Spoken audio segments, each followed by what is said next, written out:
So humane dispatch. Humane dispatch would be either 2 big bashes to the back of the head, so you know the best Bruce Lee impression, sever the spinal cord and done, okay? Or survival situation, if it's caught in a trap or something, because 99 times out of 100 it's going to still be alive caught in a trap, okay? Chuck a jacket over the top and just keep giving it the good news. But humane, 2 big bashes to the back of the head, sever the spinal cord, okay? How do we check that it's dead, apart from he looks like that? Corneal reflex, yep. So poke him in the eye, if he blinks, give it good news again, okay? Once he's dead, we want to make sure that he is edible, okay? So again, give it a good sniff. It'll just smell gamey, should smell gamey. You'll know, people are like, oh, what does it smell like? You'll know, like the milk, when you take the milk out of the fridge and it's, yeah, it'll be honking, okay? Make sure it looks all right. So there's lots, I left the pictures over there, but rabbits can get something called, or we put it out there, Myxomatosis. Yeah. Designed to kill off the rabbit population. They get all sorts of growths, so they have bleeding eyes, bleeding noses, bleeding from the mouth. Obviously he's bleeding now, but he's been shot. And they just have all sorts of boils all over them as well, and they have fur missing. Okay, these obviously were frozen, killed, gutted, and then frozen, and then we've defrosted them, so they do look a little bit worse for wear now. And they've been gutted? They've been gutted. Okay, so when we go through this, I'll explain why they've been gutted. Okay, so these were shot and then gutted on site. Okay, but we're going to do all the rest of it. So what I want you to imagine, so you've obviously killed him, humane dispatch, made sure he's good to eat. Oh look, broken leg. I want you to imagine his coat's done up. Okay, so this is the only time that you're going to take your knives out of their sheath, and same when you did for trout, I assume. Okay, and then pop it down until we're ready, and then we can use it. Okay, otherwise you're getting it all over the sheath, all sorts of blood. Okay, imagine his coat's done up. What you would do is, oh actually first, you'd hold him up and you're going to squeeze down to empty the bladder. Okay, just to let any urine out that's still in there. So you just squeeze, we don't need to do this now, obviously that's already been done, but just gently squeeze down, not too hard, otherwise you pop all the insides. Make sure he wheezes. Then we lay him down, we take a little pinch, you can either do up by the chest or down the bottom here, and you're going to take a little nick cut in there. Once you've done a little nick cut, you'll take the very tip of your knife, like you did with the trout again, and you're going to saw cut all the way down, as far down as you can. Once you've done that, you release all the guts. The guts will start to sort of spill out. Then if you turn him upside down, the guts will naturally just hang out, gravity, then you can just reach in and just pull them out, and then we can use them for bait. Yeah, stick them over a stream again like we did before, entice fish, or put them on any sorts of traps or around snares, something like that. We can use all of that. Okay, then we're at this stage where we are now. So we're at this stage here. So we've got the kidneys in there, which I'll show you again in a minute, or there's just one, which isn't helpful for what I wanted to show you. And we'll open him up like so. Then what we're going to do is, you can do, there's that saying, there's more than one way to skin a cat. Okay, there's more than one way to do this. But what we're going to do is we're going to snap the legs off and remove them. So obviously be very careful, sharp bone. What can we use the bone for? Fish hooks. Yeah, we can make fish hooks, we can make needles, any sort of cutting implement. Yeah, the bigger the bone, we can sharpen it up and then turn it into some sort of tool. Okay, so we're going to snap where the ankle would be. So I'll do this one to show you. So right at the bottom there, we're going to break it back on itself, twist. There we go. Twist and then pull off. There we go. And then what can we use this for? Good luck charm, right? You could use it as a good luck charm, or cordage, natural cordage. One of the nature's strongest natural cordage is the tendons. Okay, so we can pull them out, dry them out, and then turn that into natural cordage, and they shows that they work. Okay, so we can use that as natural cordage, which is brilliant. Okay, but we're going to get rid of that now. Same on the other side. Well, that's already done. Snap, twist and pull. He says, there we go. Get that in there, and exactly the same on the front. So where ankle would be, break it back on itself, snap, twist and pull. Being very careful with them bones, okay, because they're going to be really sharp. Okay, got that off. Then what we're going to want to do is, now the guts are all out, we actually want to get rid of, before we sort of open up to the meat. We want to get rid of any poo in there. So we've done the wee before. What we're actually going to, and remember, I didn't mention it, you're not forced to do anything you don't want to do. Okay, if you don't want to stick your finger in that bit of rabbit, literally, you don't have to. Okay, so you're going to get your finger, you're going to stick it right inside, and you're going to try and find the anal passage and try and push out any poo that's left in there, because we don't want to contaminate the meat. Okay, try and get as much out of that as can. Hey, who thought you'd be doing that on a Saturday? Okay, then once we've done that, we're going to want to try and remove the meat from the fur. Okay, so what we're going to do is we're going to just try and prise away. Yeah, so it will just naturally come away. Okay, when it's fresh as well, it'll be a lot easier.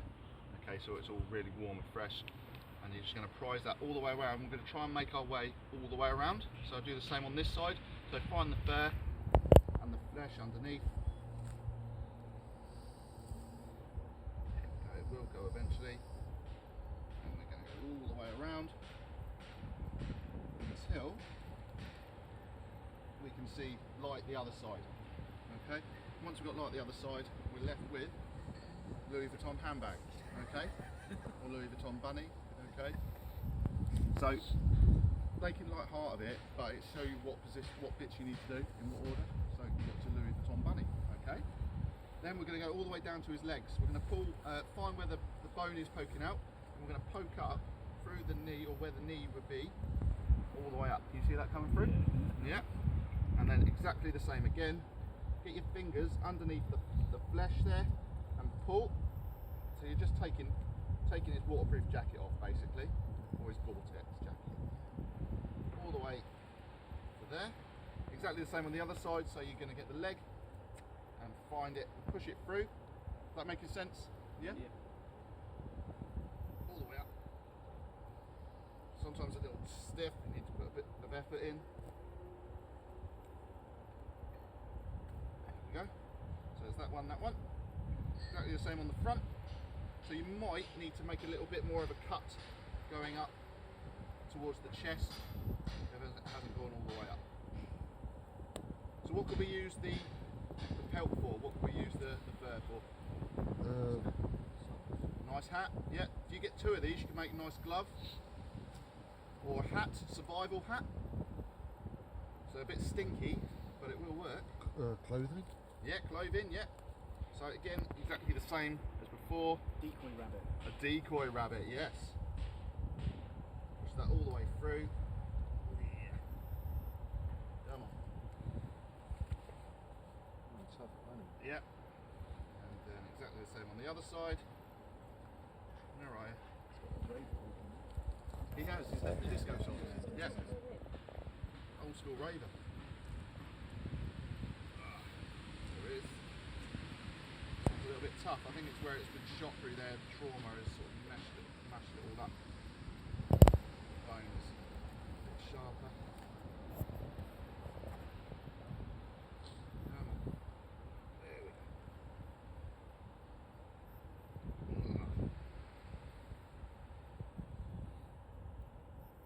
There's a little club that is designed to dispatch. The shot. Yeah, those little shots. So body that. There you go.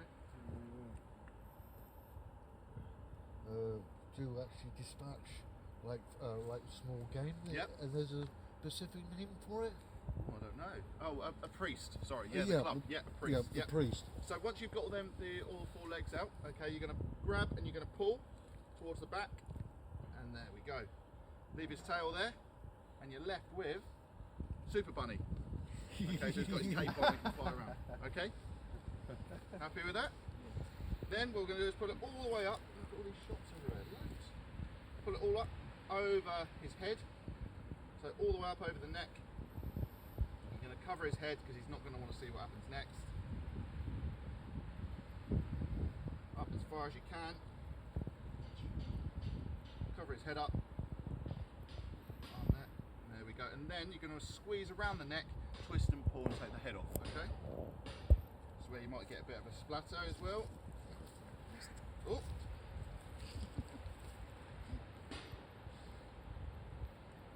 There we go. then you've got a puppet. Kids love this at parties. Okay, so you can then little bunnet puppets, or you can put this on as a hat, or it could be used as a bag. So you could turn this into a bag to carry the meat in as well. So if you were on the move, you could take all the meat, once you've taken all the meat off of it, jointed it and put it all in there, and you've got yourself a little rabbit bag, okay, to take with you. That's a foraging pouch, isn't it? Yeah, or a foraging pouch, yeah. Is there any reason why you pull it off as opposed to cut it? So if you wanted to keep it. Okay. So for instance, if we take the head off now, we could then open this up and then you could tan that, and you could turn that into a leather or into clothing or something like that if you wanted to, and feel free to take it home if you want to. Okay? So we don't need that now. So now we're left with this little disco socks on. Okay? He's got his little tail there. So what I'm going to do is I'm going to take my knife and I'm going to pull his bum up with his tail. He's doing a little twerk. And then I'm going to cut down at an angle either side of the tail up towards the spine. Okay? Being very careful, you'll feel the bone but don't start cutting into it. I'm then going to grab where I've just cut, grip and pull, and then it's left a little bit there, but you actually should be left with a little friendship bracelet. It's got, but we won't use that now. Okay, so give it to your friend if you want. Okay, so now this is why they leave the kidneys in. It's just me. Okay, so there should be 2 in there. Okay, can you see all the trauma? Okay, the lungs, there's the heart. So we could eat that. We're not going to eat it now, we're just going to joint it and take the meat out. Okay, anyone know why they leave the kidneys in? The actual urine? Say again? The urine? No, so they leave the kidneys in, and there would be another one that would be offset. What were you going to say? Oh, just to get rid of the rest of the shit that's in his body. Yeah, so all the guts stay out, and they leave these in, and they would be offset. So herbivores are offset, okay, and carnivores are parallel to each other, kidneys, okay. In the Second World War, obviously lack of food, people would get next door's cat, kill it, skin it, sell it to the butcher for money, okay. This looks like a cat once it's skinned at this point here. So they'd leave the kidneys in so that you could tell that it is a rabbit because its kidneys are offset, or if they're parallel, you know it's next door's cat. Okay? So that's why, and then if there was 2 in there, it'd be a bit more obvious. Okay? So, no, go on. Right, so now we need to get to the point where we need to joint this. So we're going to take the legs and the bum off, we're going to take the loins here, and we're going to take the front legs, and we're even going to take these skirts off here. So rabbit bacon basically. So you hold it up just after the ribs, and we're going to just saw in just the other side of the ribs. All the way down. One bit of bacon. Exactly the same on the other side. Find the last rib, cut down, bit of trauma inside this one, as we see all the shots in there, so give it a good wash off. Then what I'm going to do is lift this back leg up and cut all the way around the bum, just find the bone, don't cut into it, cut all the way around, trying to keep as much meat on as possible. I'm going to grip it, twist and pull, should be left one there. Exactly the same on the other side. So lift it up, cut around the bone, so you feel the bone. Right there. Grip, twist and pull. 2. And we're going to take the front legs off. So these are floating joints. So we're going to take the the shoulder blade and the front arm off. Okay, it's floating, so we don't need to snap that.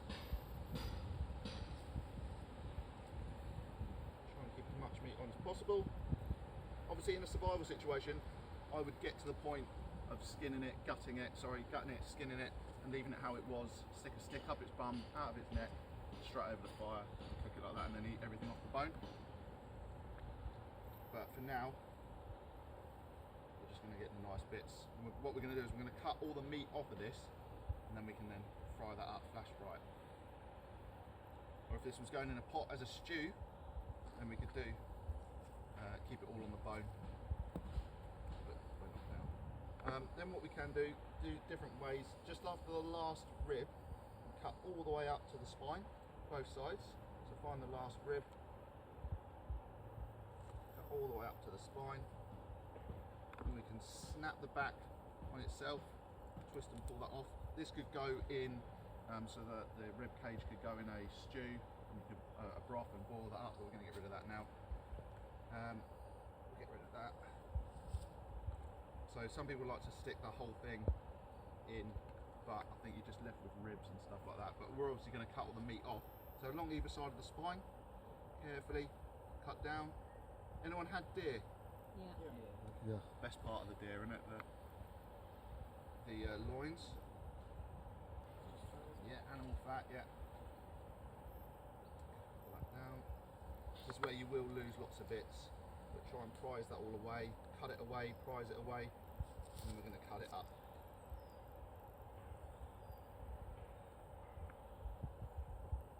And then we're going to try and cut off as much meat as we possibly can. Are the ribs still in there? Yeah, the ribs are in that bit there, but this is the spine here. Right, okay. So we want to try and cut this away. So this is the loin, so it's the back. Okay. Try and cut all that away as much as we can without going into the bone. And then we're going to cut this up into little squares. Try and get as much meat off as possible. All right. So we can maybe cut a few more bits off of there, but we can get rid of that. We need to get rid of the fur as well, so we can just cut that off. Cut around and then try and prize that off. It's a little bit awkward, but we can just pull it off bit by bit, okay? Because it's not, that won't cook, that'll just stay there. It'll be horrible. Okay, so we're left with 2 back legs and bum, 2 loins, sorry, 2 skirts and 2 front legs and the shoulder blades. Okay, we'll cut as much meat off of there and try and cut up into cubes. We'll wash it up, we'll stick it in the pot, and then we'll fry it up a bit later. Happy with that?